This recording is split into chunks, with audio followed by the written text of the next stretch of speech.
Cute, sexy, and fun. You're watching CSF Nation's own WMK TV, Channel 90.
Morning.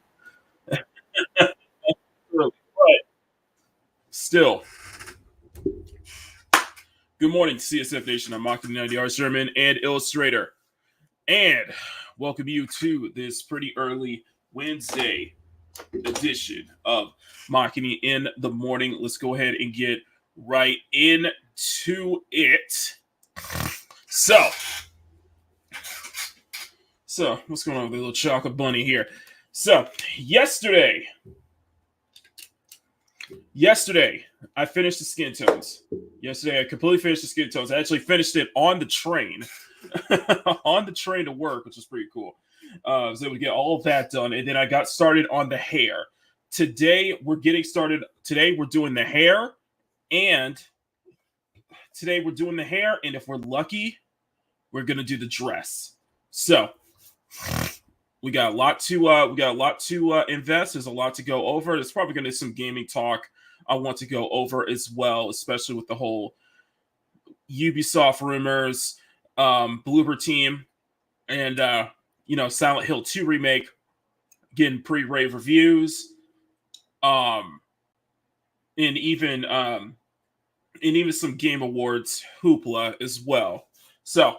Thank you guys so much. You guys have been amazing. I know it's pretty early in the morning, but if you guys can do me a little favor. You see that like button right there? You see it? Jitter gets smacking. And do the same for the subscribe button as well. Thank you. Thank you so much. And of course, to my CSF Nation members, can we get a CSF Nation salute? Really appreciate that. Thank you guys so much. Thank you all so much for being here. So looks like we got a lot to go over. So let's go ahead and say a quick hello to everybody in the chat. Power, good morning to you. We're dropping some of the Dragon Ball news, especially with the passing of another legendary VA, as well as Japan basically going further and further into the AI dubbing industry.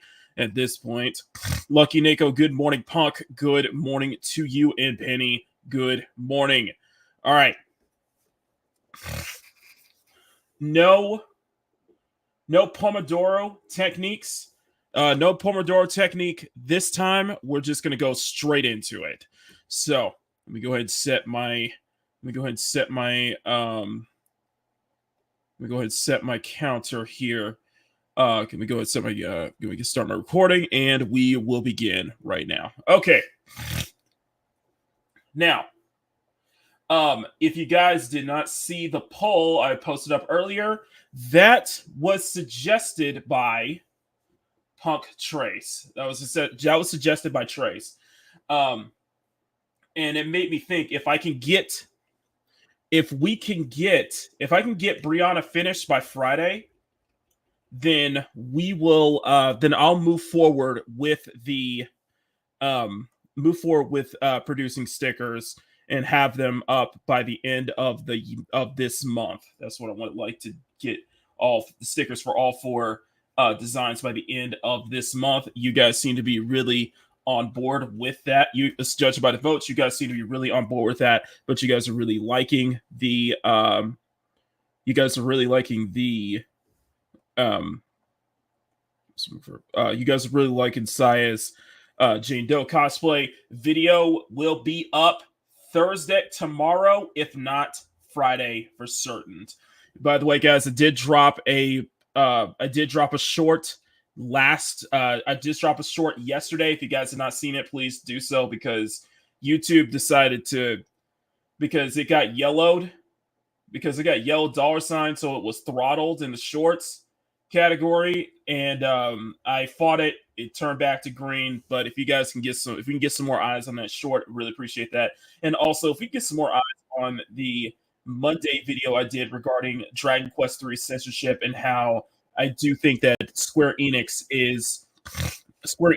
was trying to subdue and scrub the interview with Yuji Horii off the internet. I really appreciate that. If you guys can check that out, let me know what your thoughts is as well. So I know we're pretty early right now, but it's just a lot of videos and stuff like that. So trying to get a lot of content out this week alone.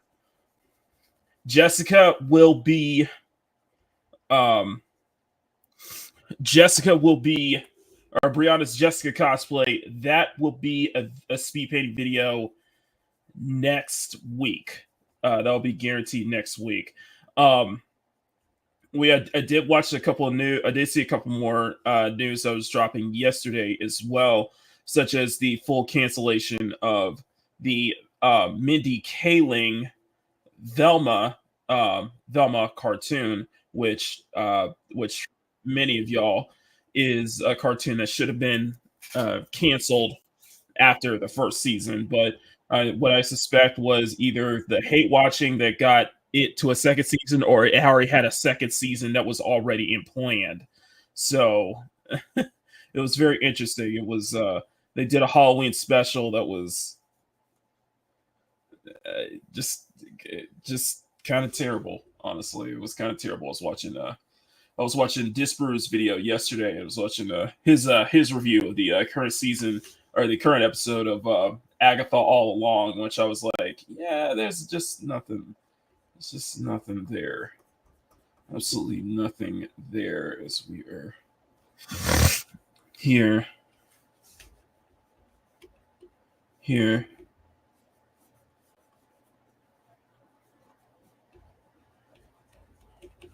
Here.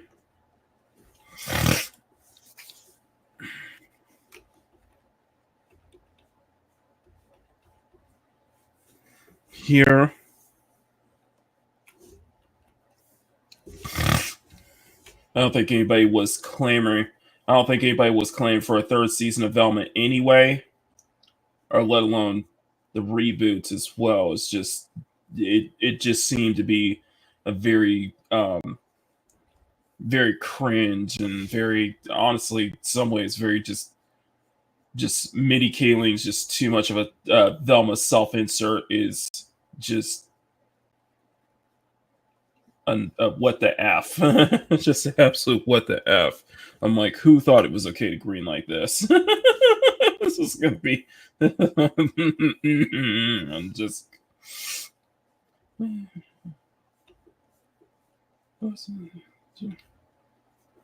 much as I enjoyed her work on The Office, it's just like, yeah, no. Yeah, this ain't you don't have enough to headline. And this was a bad idea from the start. Mm-hmm. They set up 2 seasons anyways. Mm-hmm.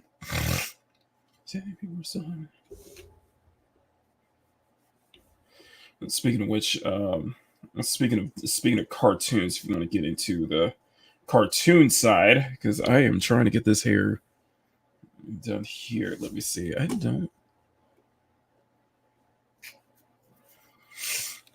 Let me put this aside.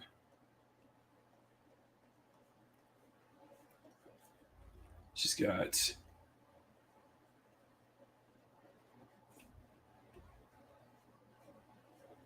here.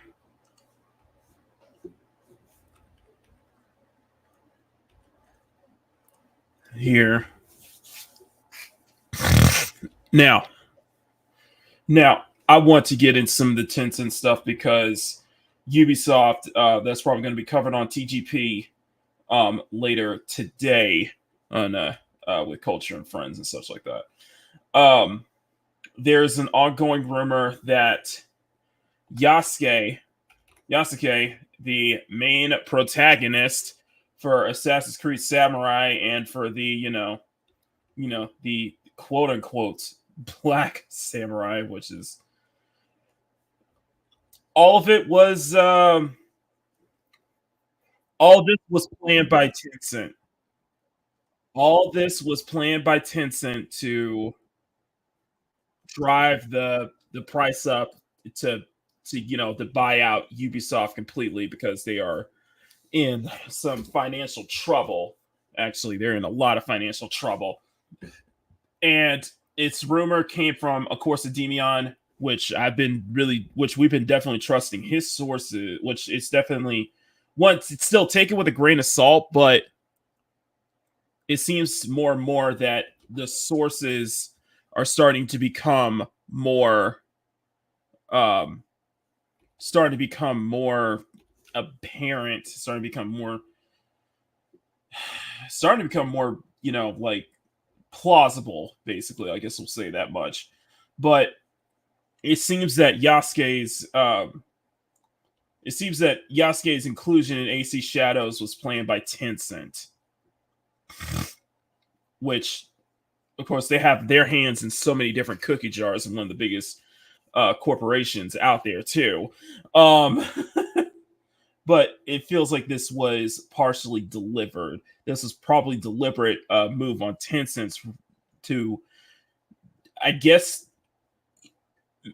basically to make Ubisoft, in a way to make Ubisoft, completely bought out by Tencent and such like that, and the Guillermo family. With that, it's crazy. How I feel about this is like I honestly think it's going to be a double-edged sword, a good move and a bad move on Ubisoft's end, because I stand by what I said on Monday. Has Ubisoft produced what have you had an incredible experience from a Ubisoft game in the past couple years? What was the last legitimately good experience you've had with a Ubisoft title in the past few years? Or let's put it this way, spectacular experience. Because good or bad, most Ubisoft titles nowadays are very middling with heavy focus on microtransactions and such like that. And no, I said that on Sunday, especially in regards to the microtransaction, the head of microtransactions little LinkedIn post, which is very ironic. Very ironic. So the ask this question: has there been a legit good experience? Have you had a legitimately spectacular experience with a Ubisoft title in the past couple of years? Do you guys think that? Let me ask the chat this: do you think Tencent should completely just buy up Ubisoft as well? Is that going to be a good thing for the company, or is that a bad thing? Because it's what could likely happen. What could likely happen is that they'll just basically force, they'll basically just turn most of Ubisoft's IP into mobile games, into gacha games and such like that.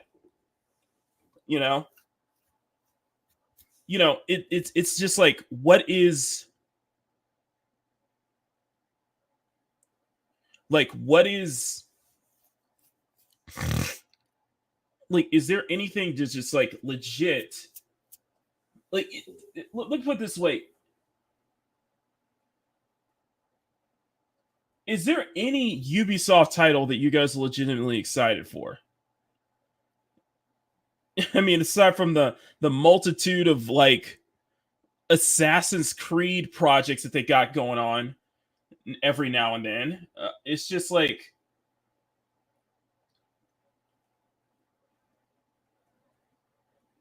it's just at this point, just let it. I really don't know about this, because they can see that as a double-edged sword. This can be a double-edged sword if Tencent claims ownership of Ubisoft, complete ownership of Ubisoft. And if this is true, that Yasuke was a deliberate move on Tencent's end, then yeah, I think both companies do deserve each other. It's just, I don't. Where's my Terminator? Rush? Hang on a second. Just like,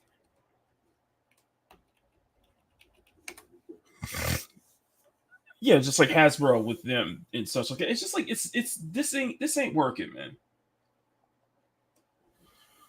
Like this, Ubisoft is in an absolute dumpster fire. Oh. Well, congrats on your new job, right?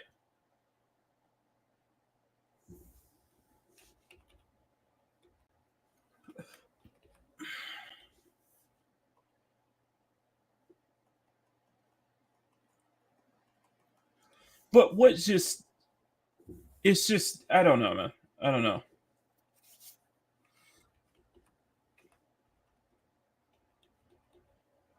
I don't know. I don't know. What are your thoughts on the whole Ubisoft situation, guys? This is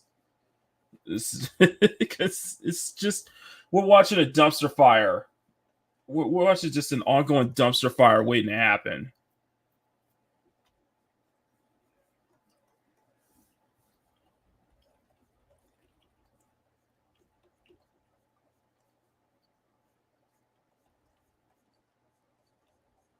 So I'm adding a Terminator to a subtle Terminator to the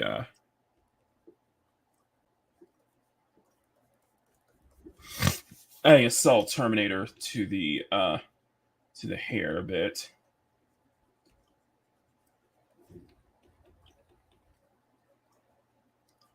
Here. But I want to ask you guys, is Tencent buying up Ubisoft a good idea? Is there any hope for this company anymore, though, honestly?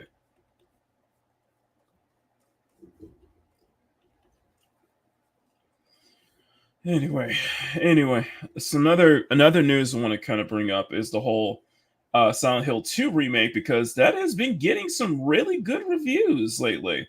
Some user scores and some user scores and critic scores are pretty good. My thoughts on the remake. If you guys have touched the remake, is that something you guys are interested in?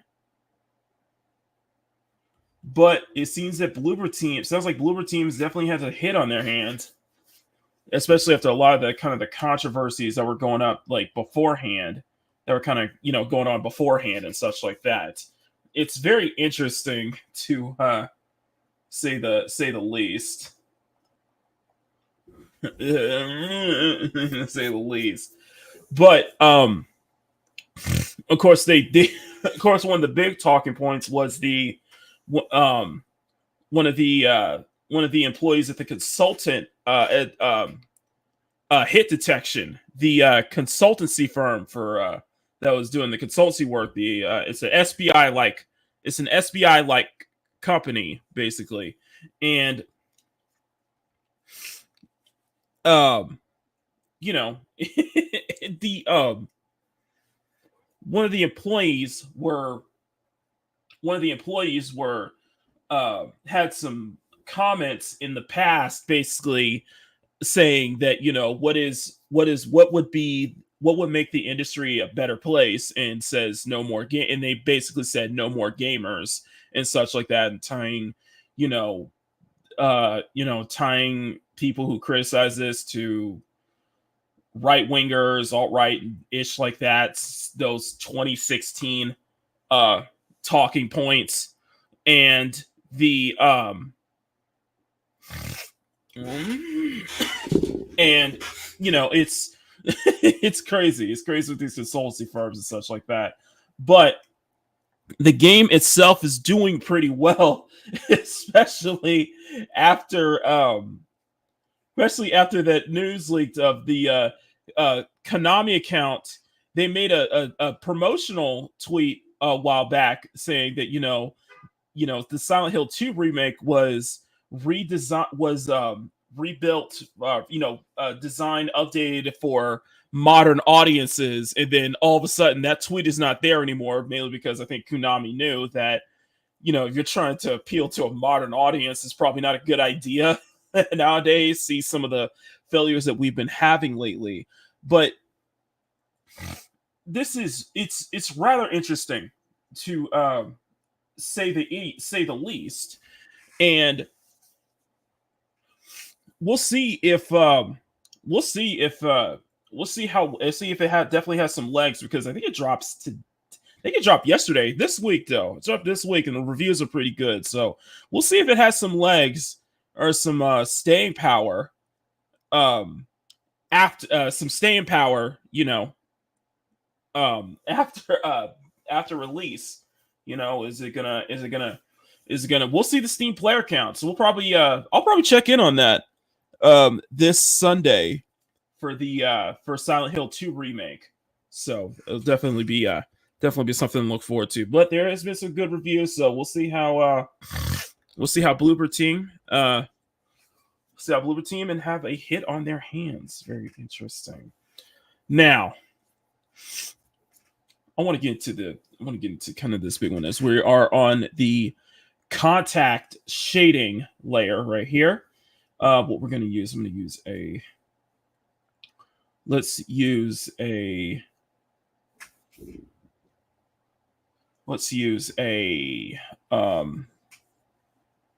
Where is where's not smooth? So let's use shade. Okay, let's use the shade here.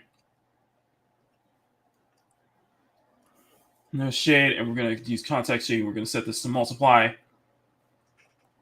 60. Let me know how the hair looks. Now, one thing I do want to bring up is that we're reaching the end of the year. We're getting close to the end of this year. So you know what that means. It's time for award season. And there is some big there's some controversy, and what we were kind of alluding to a while back seems to be true. What I'm referring to is the I think it was last week. Yeah, I think last week. Okay, what publication was that? Was that I have to check. Golden.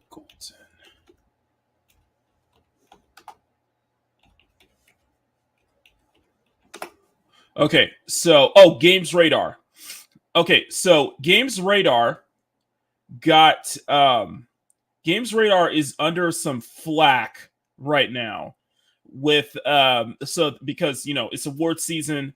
They're putting they put out the Golden Joystick Awards, of course also known as People's Gaming Awards. They have they have all their nominees and everything. However,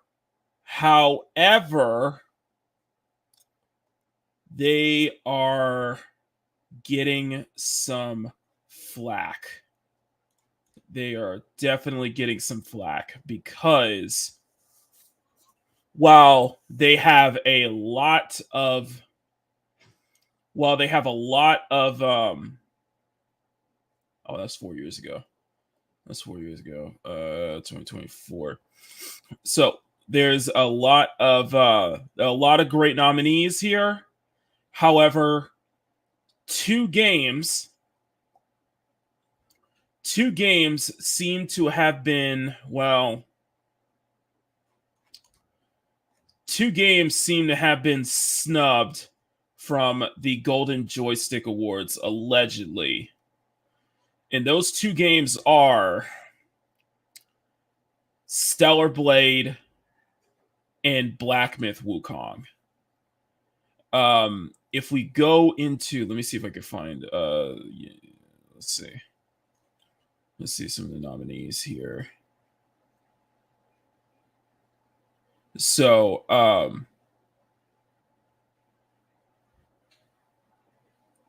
yeah. So not only Elden Ring, not only Black Myth Wukong, but Stellar Blade and possibly Helldivers 2. This is Polygon because they dropped because if you look at it, okay, maybe not, but Black Myth Wukong is in Best Visual Design. Game self-published, PC and console. Still playing award, PC and console. Still playing award, mobile. Studio of the Year.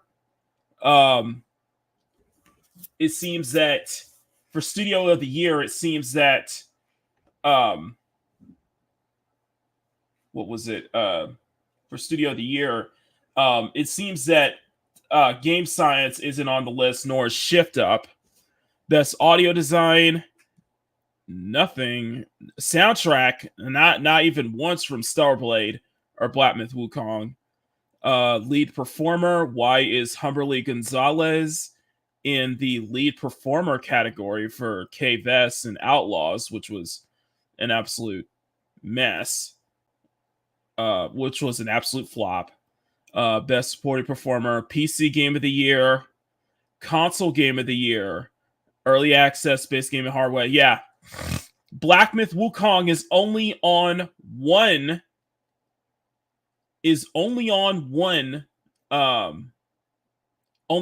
category, and Stellar Blade is on no category whatsoever.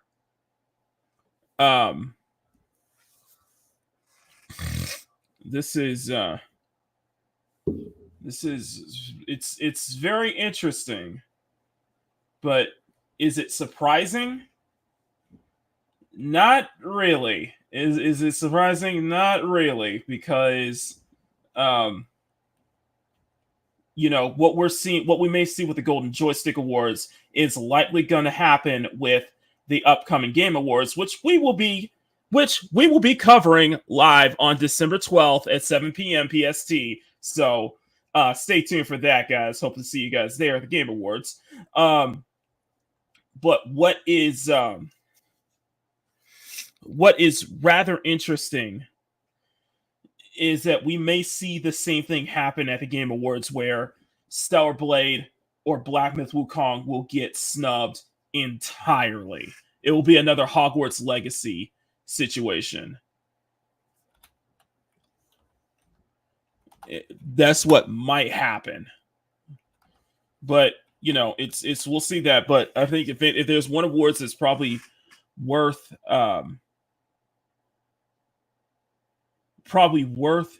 talking about, though, is probably the real Game Awards by Starting Craig of Side Scrolls Podcast, which we'll definitely be checking that out too, because I think that's going to be much more of a player's choice and such like that. And then, but here's another thing I want to ask you guys. But that does bring up a good question. What is your, we're 10 months in, so what is your game of the year for 2024? And I know there's a lot of nominees, though. There's a lot of good. In the midst of the ish, there is some good. There is some there is some good there's some great titles that came out. But yeah, I don't expect zero nomination, especially when we get to the Game Awards. I expect zero nomination for Black Myth Wukong because nor any mention of Stellar Blade at all. I doubt it. Although like I said before, Stellar Blade is my game of the year. So game of the year. So that was but yeah, watch it get the Hogwarts Legacy treatment come December. And to everyone over in Florida, guys, be careful because I know y'all got a hurricane. Y'all got another hurricane coming your way. So, guys, if you guys are out in Florida, please be careful. Oh my God. Very interesting.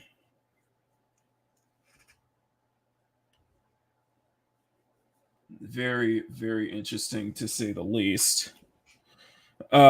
Emerald, good morning to you. We've been covering a lot of these. So this is very interesting. It's very interesting with now I do want to ask you, I've been thinking about this. I've been thinking about putting out a video on Friday, possibly if I have time for it. I don't think so, but I do want to kind of look up the whole straight sell comment from the Caesar King hoopla that we covered on Sunday's Makini Live. I'm still trying to look up what straight sell is because that was brilliant. Oh my God, that was brilliant. Clarence, good morning to you. Oh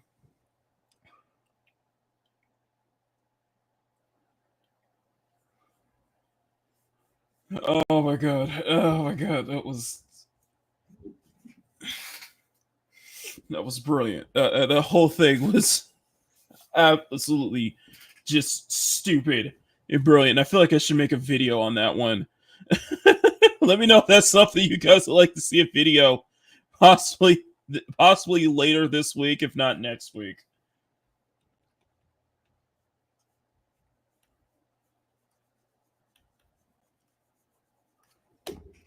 Oh my God.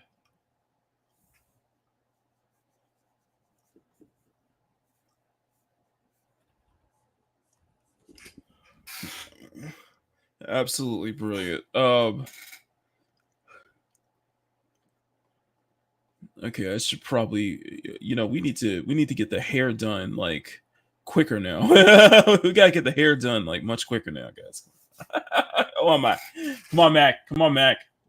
We gotta get the hair done much quicker. But guys, please send let me know, vote in the chat if cast your vote if you guys would like to see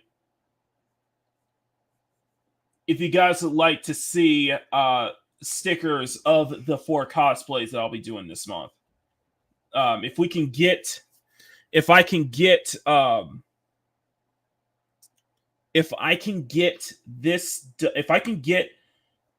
Brianna's Jessica Rabbit costume done by Friday, then I can definitely see if I can make some stickers for it this weekend.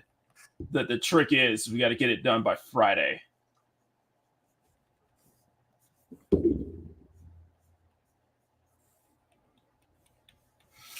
So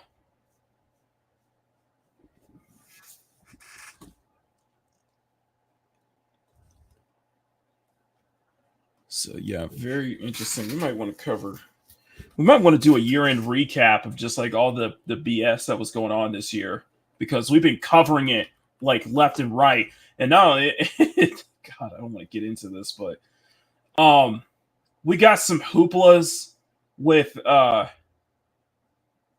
Snowbreak now, because apparently the developers, Amazing Season Games, they're done. They're not doing any more like official cosplays. There will not be any more official cosplays with the game.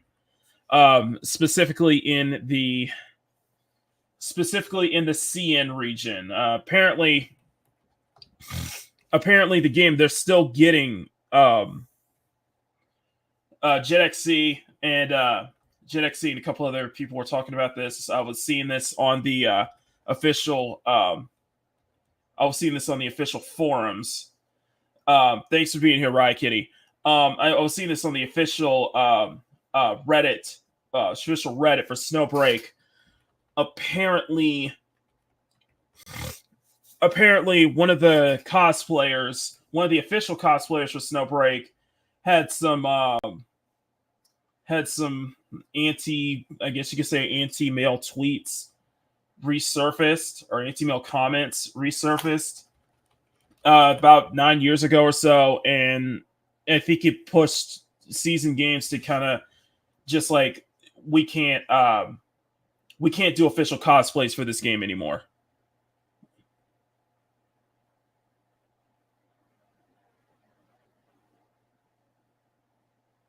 Yikes.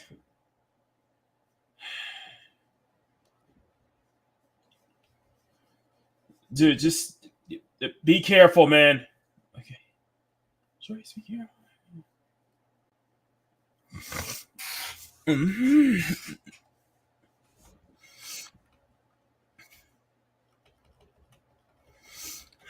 Shit. Essentially, with the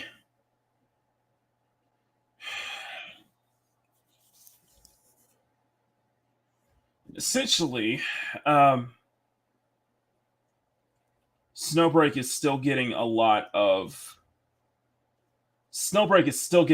flack, or at least a lot of they're still gunning it. It's still in the crosshairs of a lot of I guess you could say, of a lot of people in the CN region, basically, who really do want this game to be shut down, or want this game to, want to sabotage this game. And the whole thing with the whole cosplay situation is absolutely ridiculous. I'm probably going to put that in the gotcha game section on the Discord later on, just so if you guys want to just kind of give break just if you guys want to get further up, because it's a crazy situation. It is an absolutely crazy situation. I probably should have put that Caesar King meltdown that we were talking about on Sunday's Makini Live in the gotcha game section. Because it is absolutely stupid. Absolutely stupid.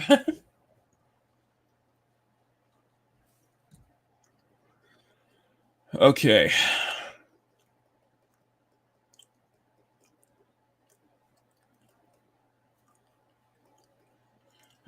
So Jessica's hair is coming along nicely. What time is it? 7:06. We still have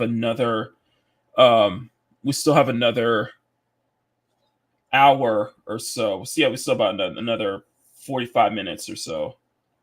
So let's get this done.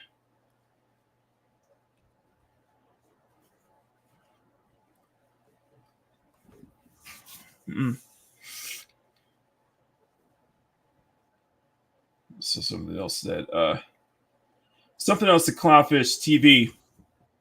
Something else. This is a Clownfish TV brought up, and this was blatantly obvious because I'm listening to the video right now. But apparently, according to a study, 95% of players don't consider, inclusivity and DEI a high priority. And to that, I say, no shit. like no shit. Let's say, you just found this out now. especially with some of the controversies that have been going on throughout this year, especially regards to especially in regards to DEI and such like that. Like, yeah, 95% of video game players do not care about this. Like, yeah, it's isn't it oh, it's from Blade Obvious. Yeah, obvious. But yeah, it came from a poll apparently that 95% don't care about DEI. And it's like, are you that's blatantly obvious. And it took you this long to figure it out.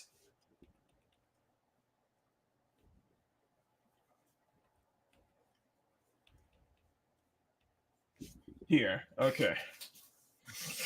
Okay, so we got the hair. So we got the hair. So we got the hair. So next up is going to be 95% is degenerous. Harold says even 95% is too generous. Even that's a little too. Even that's going too far. It should be more like 100%. But it is what it is. It's just it's interesting. It's interesting because it's interesting to say the least. But considering everything that's been going on this year, are you guys even the least bit surprised? Not really. And I think that it's much more that 95% is much more apparent in the AAA space. I think that everybody's talking about the impending. People are talking about the impending crash, the next video game crash and such like that. And it's like it's likely gonna happen in the AAA space. Probably more gonna happen in the AAA space than in say like entirely. I think this. And it's likely not going to be a crash. It's more like going to be a course correction, a severe course correction. Like indies are going to be fine. Indies and possibly the AA space are going to be fine. It's just that the big budget, AAA space is probably the ones that are probably worried the most out of everyone else.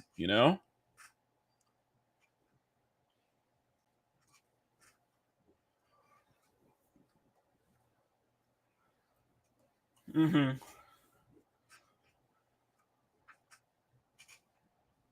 And are we going to see the end of like consultancy groups and such like that? I doubt it.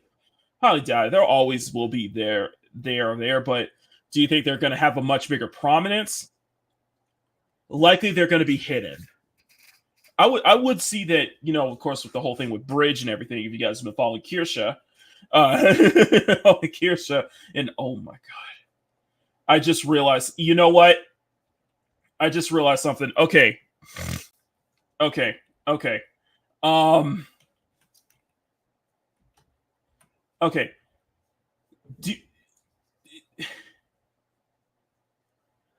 Okay. Do you guys think that? Okay, so you guys have heard about the new. You guys heard about the news that 343 Industries has been rebranded to Halo Industries, and they dropped a whole new video regarding the future of the Halo franchise, and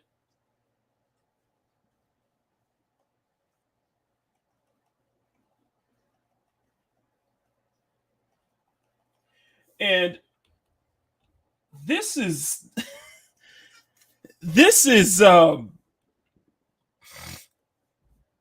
don't think this rebranding to Halo Industries is gonna work well for the franchise because even Halo is in trouble right now. And with their new video, we might do a we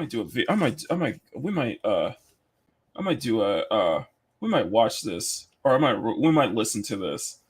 But we might listen to this. But the new Halo, like the new Halo Industries and such like that is like I don't think that's going to be. I don't think it's going to do well for the games as a whole, for the series as a whole, especially with who is like running at the helm and such like that. And Smash JT, many other people have been putting in was doing some research on the people behind kind of the new change in Halo, and there's this real conspiracy that this is a weird one too that I didn't realize this, but I forgot which video it was. I forgot who it was that made the video, but it was like you see the dev teams now and then and now, and it's not. I'm not trying to be like a sexist argument or anything like that, but there seems to be some kind of like little correlation with, if your entire team is mostly derived of women and such like that, and it's like it makes such a big change in the industry. I forgot what video it came from, but I forgot who it was, but I probably have to look that up. But I'm just like, this whole thing with Halo and the new Halo games, it's just I don't think that the series is gonna do well under this new management, or well, I'll put it this way, I don't think it's gonna be too long for this world, man. It's just like it's just not going to work. And plus, it was interesting because we got into some Actman and some Actman Melanie debacle that V was talking about the other day. He was talking about the other day. Just absolutely crazy.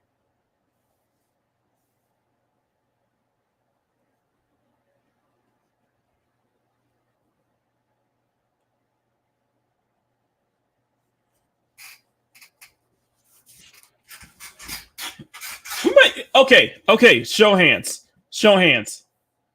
Do you guys want to watch the Halo video? Show of hands. One in the chat for yes, 2 in the chat for no. Do you guys want to see the Halo? Do you guys want to see the new Halo Studios video that they dropped? 1 for yes, 2 for no. 2. Watch Wrench Monkey Storyline says 2.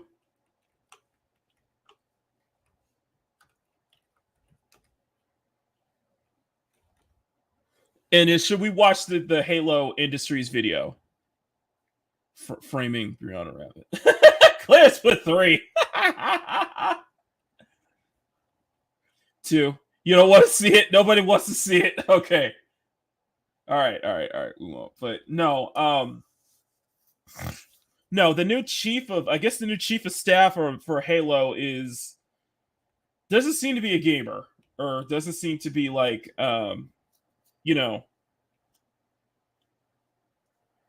doesn't seem to be like, seems to be tone deaf. Let's put it that way. I'm here for Bree, so back to Bree. Okay then, back to Bree. Okay, fine, we'll go back to Bree. Thank you, Raider. Thank you, Raiders. give some prop black representation here. We already got Penny. Even Penny's like, no, don't show me that shit. I like that Penny's like, don't show me the crap.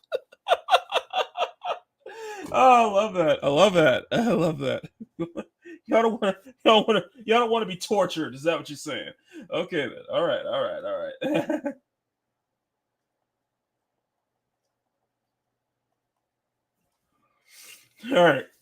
right. Let's go. We got the hair to continue. So the next one is going to be the lighting. We're going to add lighting to this. Oh my god. Gotta get that going.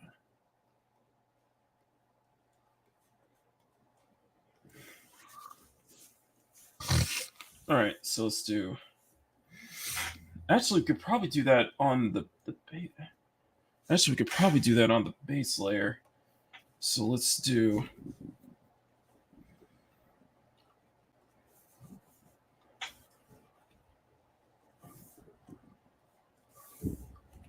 Here.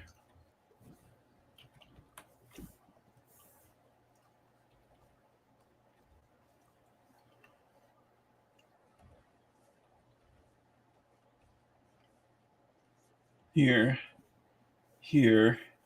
You guys seem to be. You guys seem more focused on the.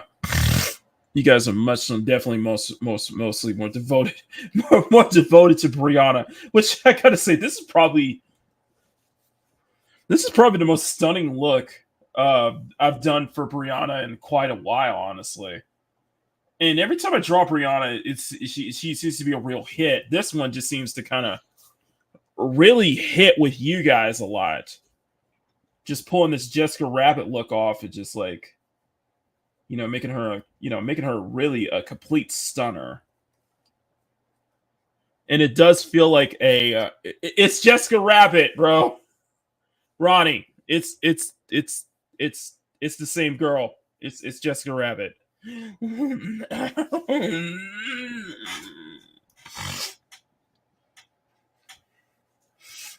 Come on, man, come on now, come on, Ronnie, come on.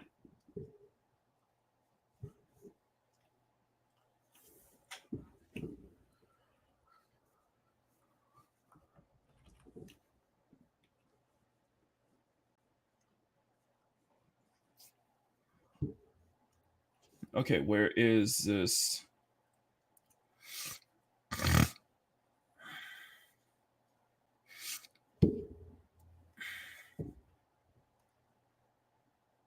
Okay, line art rough. Okay.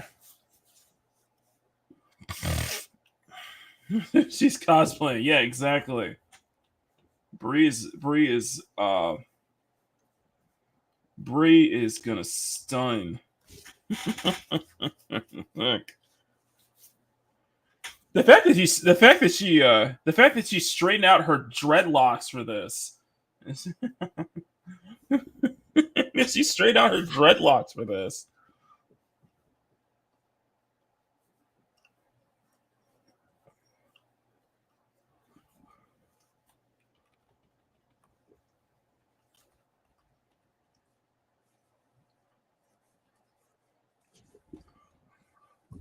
Here.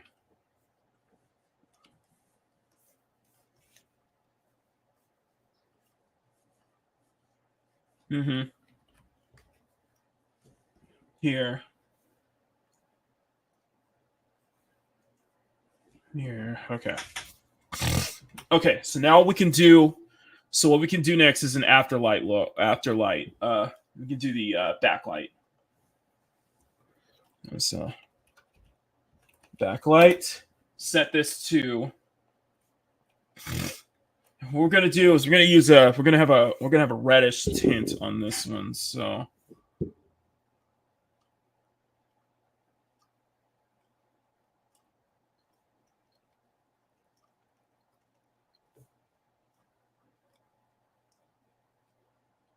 Here, okay. Mm-hmm.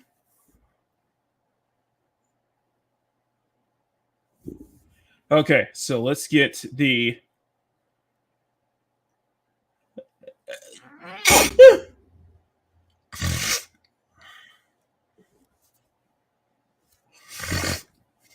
That. Oh yeah. It does must be a long, hard process. Yeah, I can see that. Mm-hmm. Mm-hmm.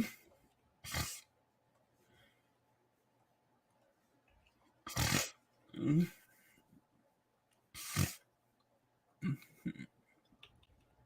Here we go. Thank you.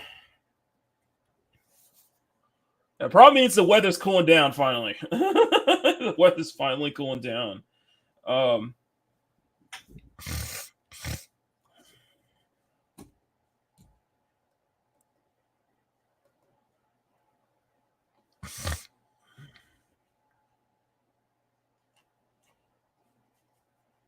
Okay, so we got that.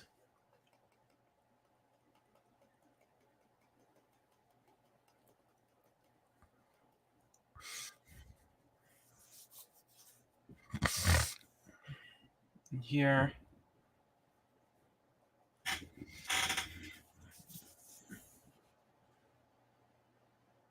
Here. I am. I am. I am Penny.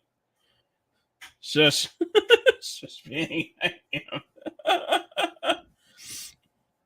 Okay, best girl, full stop. Okay, everybody's believing that Bree is best girl, full stop.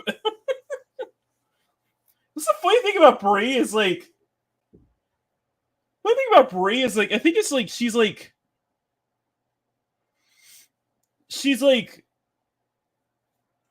I think what it is that like Bree will probably be seen as the best girl, but the thing about Bree is that she's in the background though. She's so much into Brie is so much as Brie is so much into kind of like letting the other girls kind of take the spotlight. And that's I think that's the kind of the thing that makes her so it makes Brianna just like about it because she doesn't hog this Brie doesn't hog the spotlight at all. She just kind of she just lets the other girls kind of take over. And I think what it is that I think that's what makes her much more endearing though. It's almost like hidden. It's almost like Brie is like this hidden beauty though. That just like the stun people. It's like in some ways it's like I made her kind of like overlooked, like not realizing like not realizing that you know it's like she hits a lot of these different things, like hits a lot of those different things and just like hits it just right, like hits it just at the right moment. And yet she doesn't get yet I feel like she doesn't get as much attention as say Skylar or Sai or Kiki. And I think that's just because I like to think that Brie prefers to kind of stay, you know, to kind of be like in the background to kind of get really really let the others have that spotlight. It's weird. It's weird. It's kind of weird to kind of describe it, but and it also probably comes from the fact that Brie herself she's the middle child, so she's so she's so used to kind of being she's used to kind of being like overlooked sometimes. Sometimes. But no, Brie is so like beloved here, and it almost feels like she doesn't need to do much to garner so much attention. You know what I mean? She doesn't need to do much, but it always feels like but it always definitely feels like she's always putting the effort to do so, though. But in some ways, she really does complete the four. She does so many things. I think she really does contribute so much to the channel's design and aesthetic. And I think it's just because she has such the most I want to say probably the most unique design out of the four. Hers is the most unique. Hers is, she has the most I said this before about, I kept the dreadlocks because it makes her look exotic. Like the dreadlocks really make her look exotic, and it makes her, stand out even more so. So we got this done. Okay, so now what we can do. So hair's done. Now it's time for the dress. What time is it? It is 7:26. So we got another about half an hour. Yeah, we got another 30 minutes. So let's go ahead and get right into the dress. We're just like I said, I think we could get this done by I think we could get this done by I think we could get this done by get this done by let me put this one. Let me put this warm overlay. Soft light.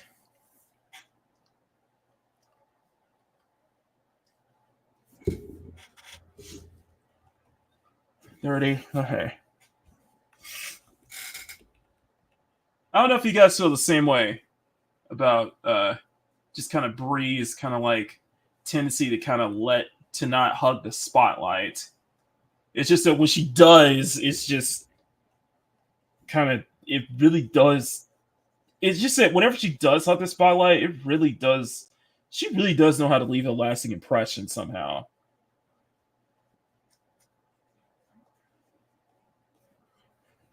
But I also think that's part of the reason why she doesn't is because she really loves the company that she's in. She's more enjoy she finds so much more satisfaction being around the other girls. Being around them it's just enough for her. You can almost say she's very simple. She's simple about it. So there's almost a simplicity to it that I think that I do think works with Bree's design. So this is where it's going to get interesting.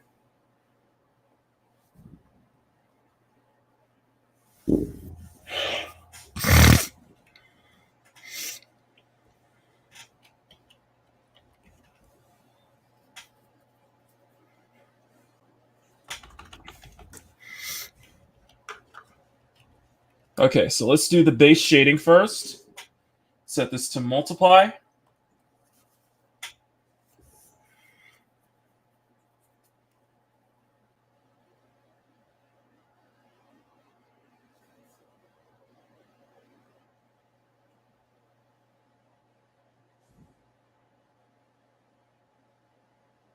Okay.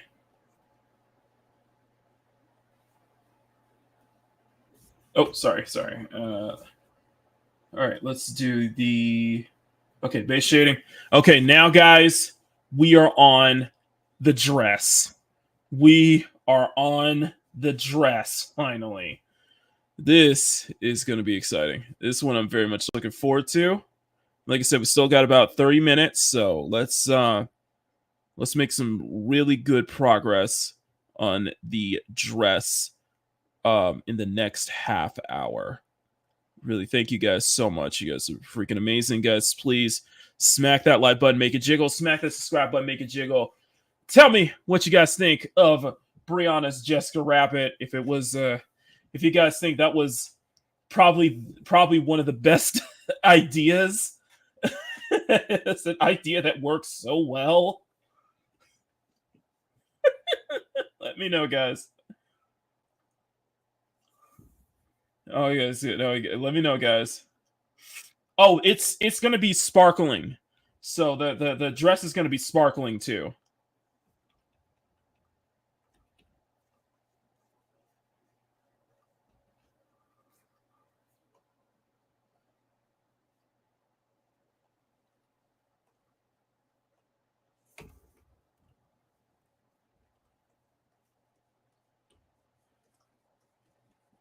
So by the way, so we're gonna have I man, I don't know. I don't know. I don't know. I think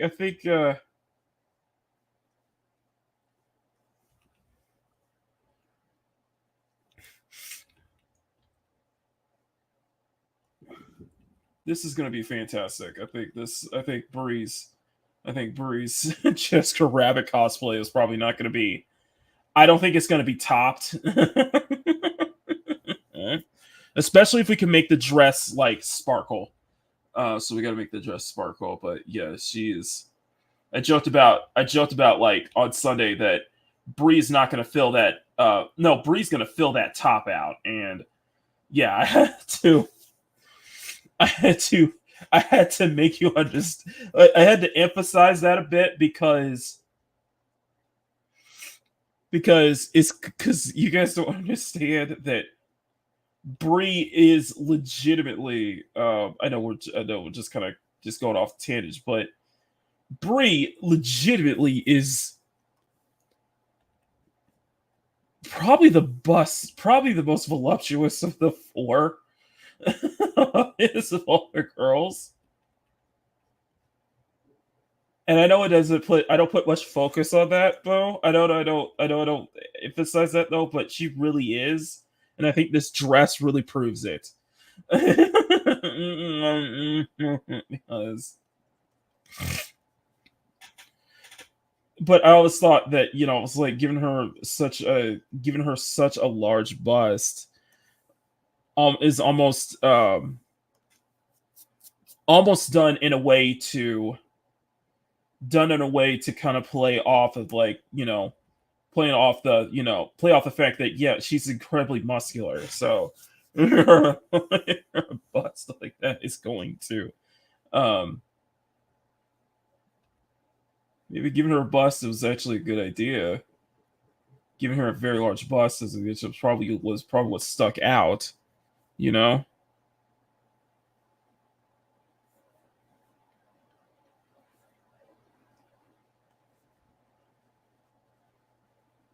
But she is, but it is kind of also kind of fun. It's just, it's fun. This whole thing is it's just always fun when I draw Brie, and she always gets that.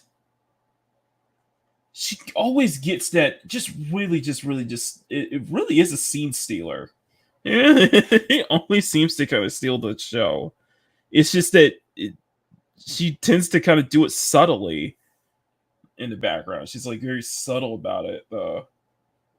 And I think it's just that I think also a lot of things is that she's very her how because she's genuinely um the kindest of the four. She's genuinely of the four. She's genuinely the kindest of the four. Um, that's why I called her the sweet tomboy. She's the fours.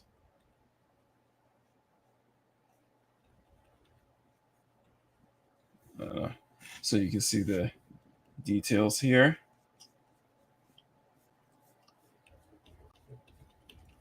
Here.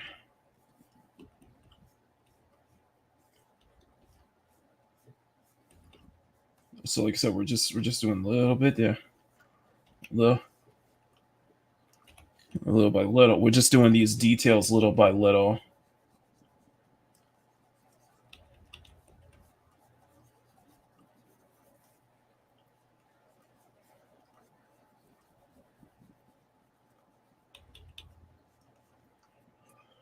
Here. Hey, Zachariah. I think I have high suspicion. I have a high suspicion that Brianna's Jessica Rabbit sticker, if I were to make it right now, would probably be sold out. It'd be sold out completely.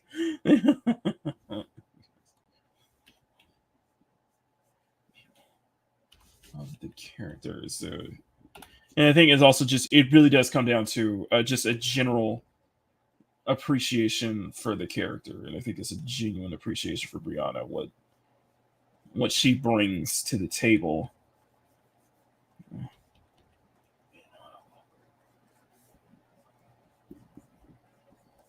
And I think it was just a good idea to make her part of the the Makini Live team, just as part of the channel, because when I did those sketches, when I did those morning sketches of her, she always got a lot of attention.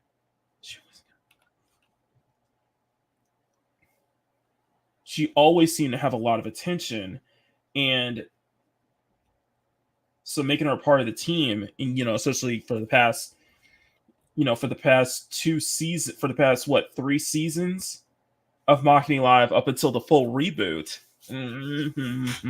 even beyond that is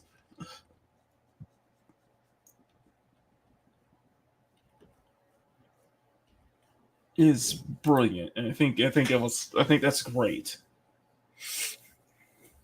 and I think that because I also think that's a possible a plus is because I think it's also another plus is that when I do these cosplays, when we do these cosplay art, whenever I do these Halloween costumes and stuff like that, you know,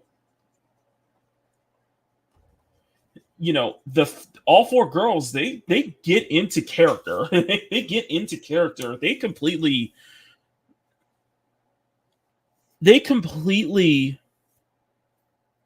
transform themselves. They completely transform themselves to get into this role, to get into their roles. And Brie always seems to transform herself a bit in some way each season, each design, always kind of finding a way to kind of stick to her original design, but also, add a new flavor to it. Stick to original traits, stick to those design elements that make it work for Brie, but at the same time, find new ways to really revitalize, really find it, make it fresh. Make it always see that she has a fresh look. Mm-hmm. I just don't think. I just don't think the thing with Brie is that it continues to get better. I think that Brie might have a ceiling, though. Is that I don't think it's just like it, because I think that she could. Personally, I think her look continues to get better and better over time, and I don't think it's hard to kind of top it. How do you update her look for, maybe for next year when it's time for, a redesign, when it's time, not for like another reboot, but time for maybe another redesign, because what I'm thinking about is that on let's say on maybe spring, maybe by the spring of next year, maybe late February, early spring, by around the time her birthday, I want to do a I want to do a design change. I want to do an update for. I want to update the looks for all four girls. Probably about spring of next year. Do an update for all four girls, so that way they got so give them some new looks, give them some updated looks, But I don't know if you can top. The only thing with Brie is just that I don't know if you can top. I don't know if you can top what. I don't know if you can top it though. So that might be a challenge. How do you make a stronger design?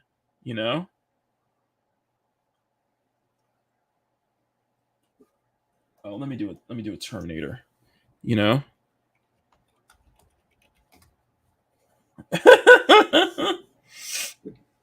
And I do need to, and for real, I do need to update all of the emojis. So,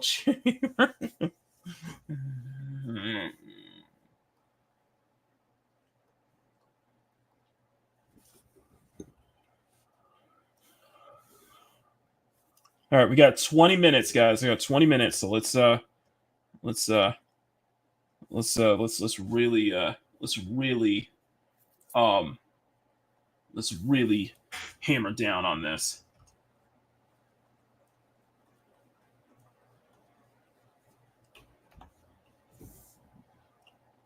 Let's really hammer down on this. I cannot believe we're probably going to be. I'm late. Eli, are you late in Boomer? Are you late in Boomer? I'm just kidding. But no, you guys are bringing up the Briannah heart emojis in the chat. Everybody's got the heart.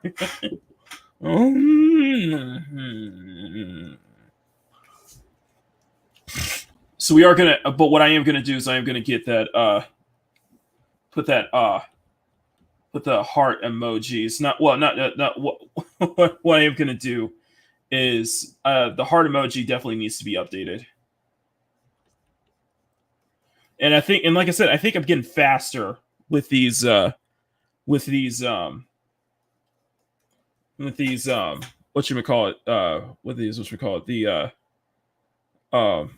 just with the digital work. I think I'm getting faster at it because I've noticed I'm just kind of like breezing through it, I'm breezing through this here.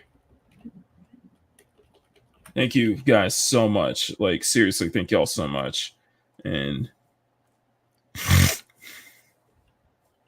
I think it's just because of y'all's reaction so much to you guys reacted really strong, not just in the community tab, but on the Discord. I've never gotten this many comments on a community post. I got so many comments on a community art post on YouTube. I was like, you guys reacted real strong to Brianna's attempt to be Jessica Rabbit. And it's like, she's just following the footsteps. Bree's just following in the footsteps of her idol. Following in the footsteps of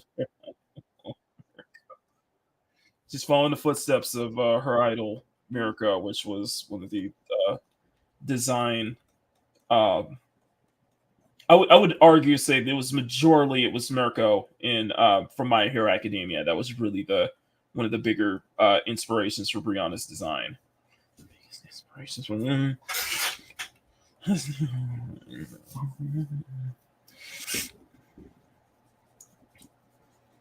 Because let's be honest here, for some of y'all, Bree is heavily leaning into the muscle mommy territory. Yeah.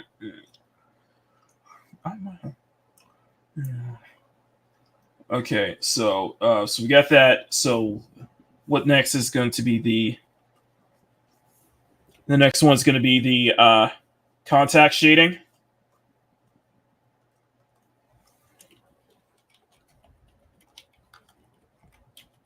Mirko and Haribel, yeah. I would argue Mirko and Haribel, yeah. I would argue more Mirko than Haribel, but yeah, I agree.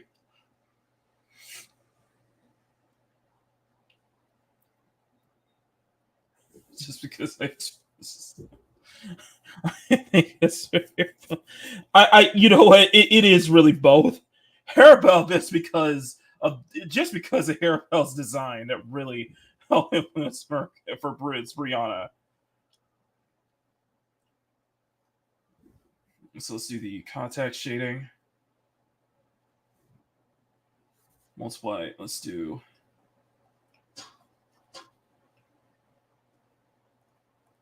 60. Okay. Standing on top of the muscle mommy character. I think she's feeling that. I think Brian's definitely feeling that muscle. Oh God, I hate saying it. I'm embarrassed to say that. The muscle mommy carry fetish.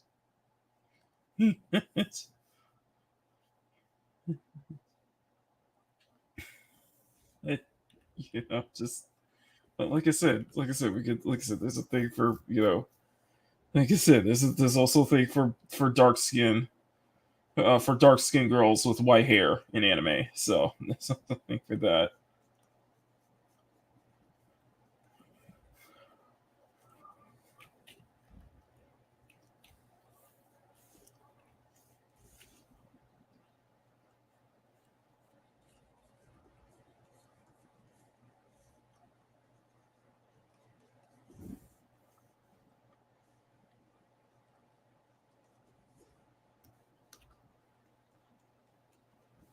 Here.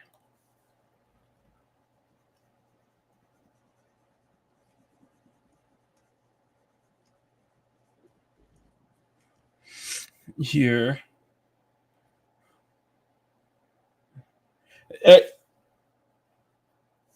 Palmies, where are you stationed at? Because once you make sure you gotta be careful with that, because I know the recent hurricanes and everything. So just want to make sure you're okay. All right.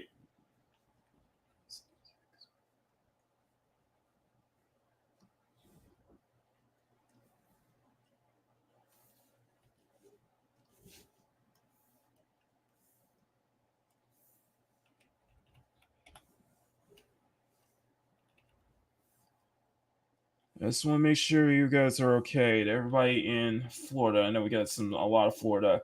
I know we do have an audience in the southeast.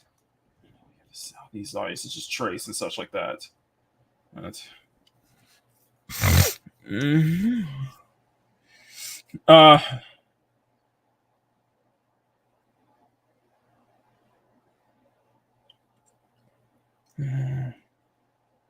Lie about her hair. Oh my god. Oh no. I think it was Emerald. I think it was Emerald.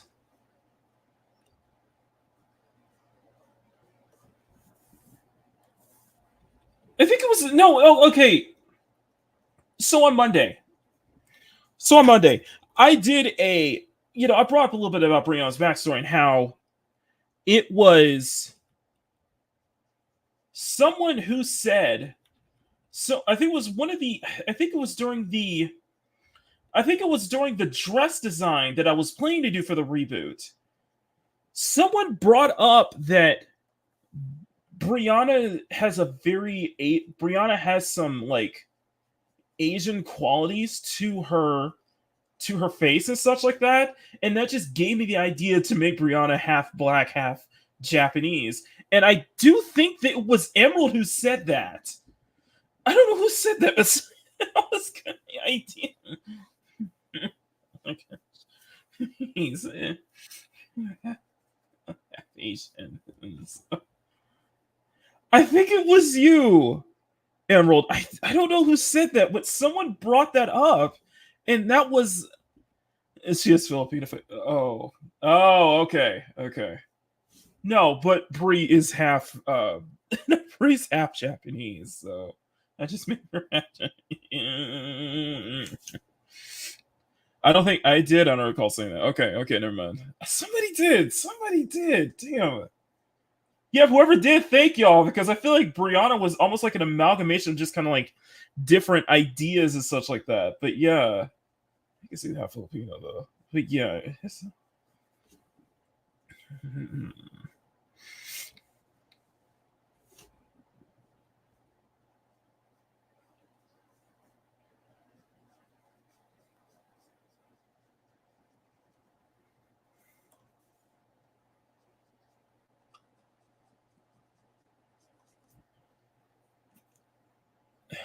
the dress, everything. I think the dress is gonna really sparkle here too. It's just black and hazy, yeah. Blazing, yeah, blazing. No, it's kind of funny because it's like three of the girls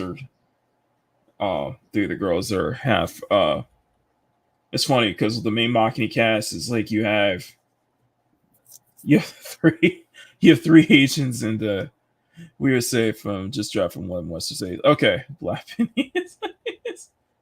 no, it's funny, but it shows that, but I also do think it shows the strength of Bree's design is that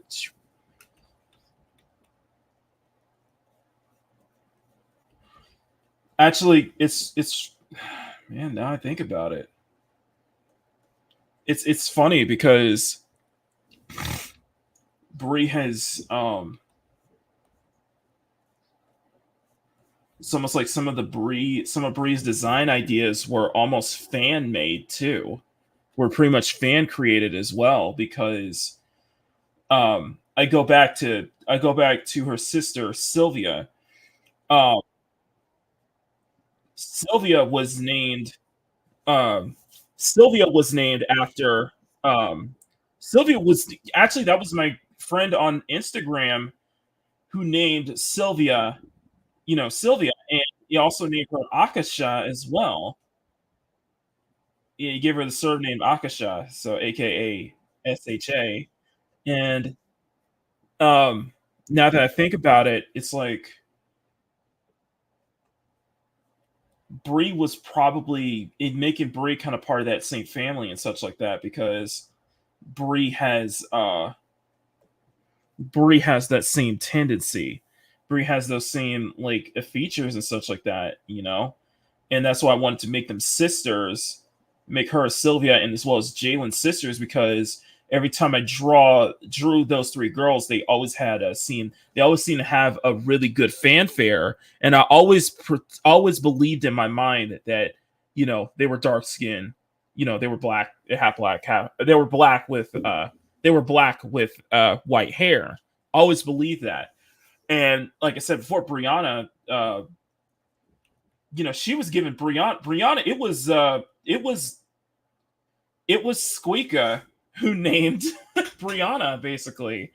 When I put that out back on Twitter back in the day, it was just like, you guys really like this girl? You guys really like this girl drawing? And I'm like, she needs a name. Like, what name should we give her? And I got a lot of suggestions, but the one that stuck out was Squeaka, who said, she looks like a Briannah to me, and I'm like, you know what? Let's go with Briannah. I like that. Let's go with Briannah. Is of course hers is unique because it's Briannah with that extra H on the very end.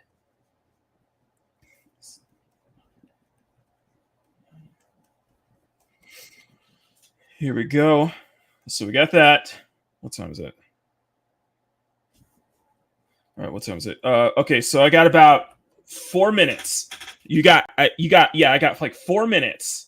Okay, 4 minutes, and then I do have to get ready for work. Okay, so let's do the. So we got the context shading. Let's do the.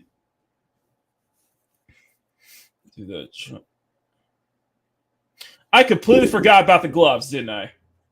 I completely forgot about the gloves. Oh my god, I forgot about the gloves. Oh my god. Makini.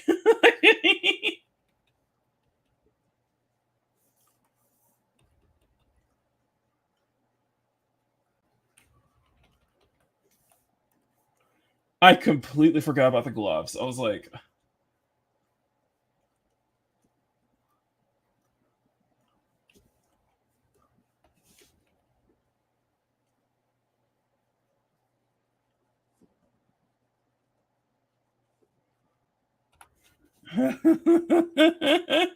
oops.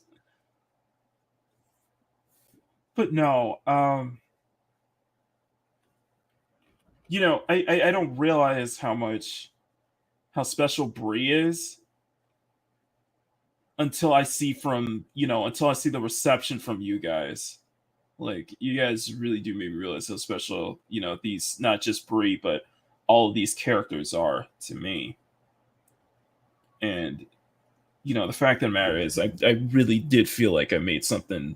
It really does feel like you guys really make Brie probably feel the most special of the four, and probably the one that's secretly like the one that like secretly like that is could completely steal everyone else's thunder and just be the main and just be my main mascot for the channel. But this thing is a group effort, and Bree's not that kind of person to want to steal the spotlight. She's not the kind of person she likes kind of being a part of an ensemble. She likes being a part of the ensemble that that makes up this channel, that makes up Makini Live in the channel as a whole. She likes being a part of that ensemble. But she feels like, but it definitely feels like she contributes so much to this channel. I feel like she really does contribute a lot to this channel, and I think a lot of it is just because of just how strong the fanfare was originally. So yeah, she's special to me, just as Saya, Kiki, and Skylar. It's just it's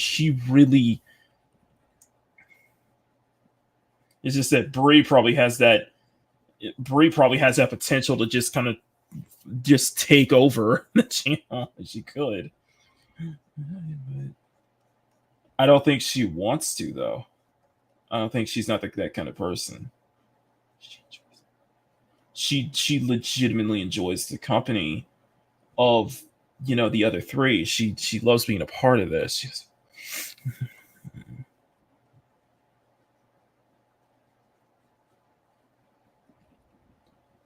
But also do think that she's too sweet for that. It's not she's too sweet. She doesn't want. Oh. So I think at some point we'll see if I think next Sunday, not this coming Sunday, but next Sunday, you may hear her. You may hear her taking over for voice for Makini Live, like what we saw last week with Skyla. So.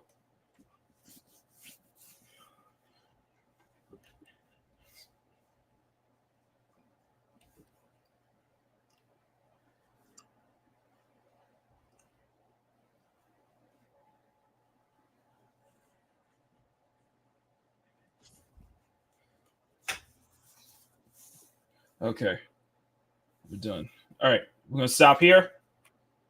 Man, we made some progress. Okay. We made some progress. Probably because Bree's outfit's pretty simple anyway. So probably helps. But, excited. I'm liking how this is turning out. I really am. I really am. So, anyway, I'm going to get out of here, guys. Please smack that like button, make it jiggle. Smack that subscribe button, make it jiggle. If you guys did not see the video on Monday, please do so. Really would appreciate it. Let's get some more eyes on that video on Monday. Check out the shorts as well. I should have Briannah done by Friday, if not by tomorrow. I think we'll have her done by tomorrow. You guys have been truly incredible. It's still got 10 people watching. Thank y'all so much. Thank y'all so much.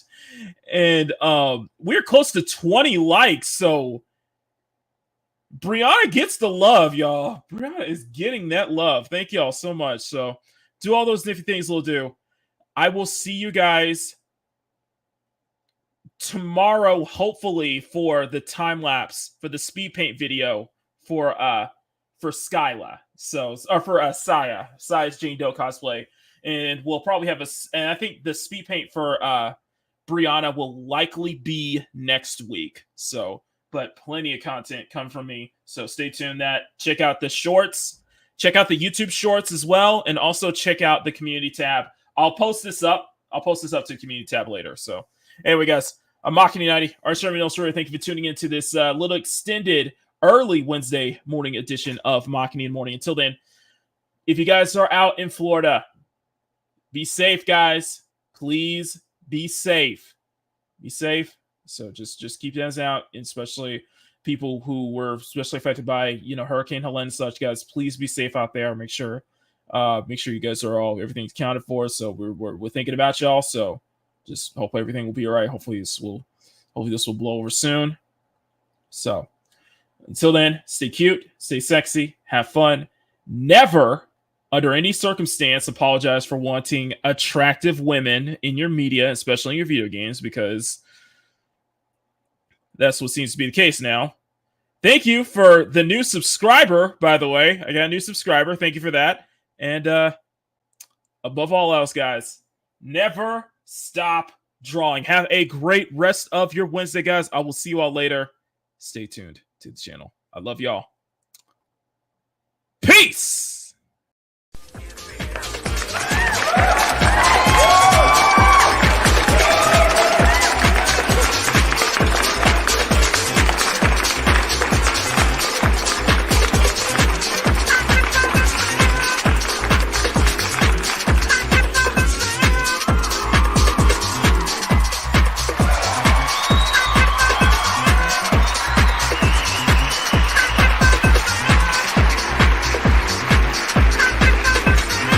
Makini in the Morning is filmed before a live studio audience at Makini Studios in Arcadia Village's South Tower, right here in Pacific City.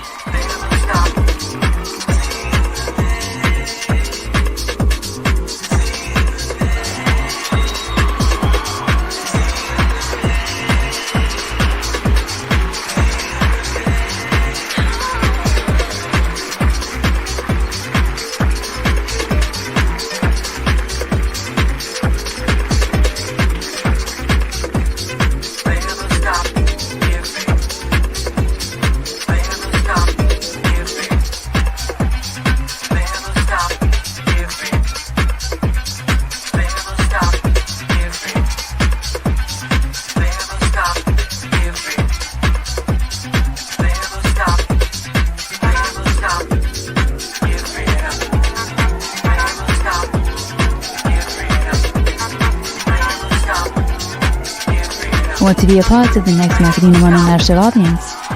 All you have to do is visit youtube.com/Makini90 or call 765-9077 toll free.